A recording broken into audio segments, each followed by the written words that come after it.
kita dapat tahu lagi macam mana untuk kita kelola pertandingan ataupun program daripada peringkat daerah kepada peringkat negeri dan juga kepada peringkat kebangsaan.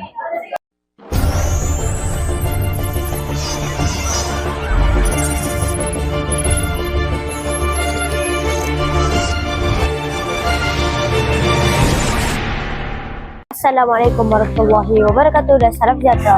Saya Puan Nadia Harib bin Zahrin, Kru TPSS Sekolah Kebangsaan Bayan Baru. Boleh tuan perkenalkan diri?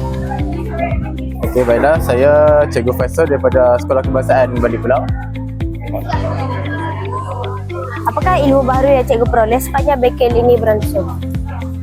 Okey, pada pandangan saya, ilmu baru yang saya dapat dalam bengkel hari ini, kita dapat mengetahui tentang apa itu PJSK, bagaimana cara-cara untuk kita mendapatkan markah PJSK, kemudian kita dapat tahu lagi macam mana untuk kita kelola pertandingan ataupun program daripada peringkat daerah kepada peringkat negeri dan juga kepada peringkat kebangsaan.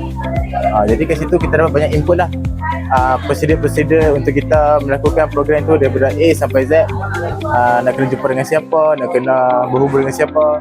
Jadi segala input tu sangatlah penting lah untuk guru-guru yang nak mewujudkan program dekat sekolah. Itu daripada cikgu lah.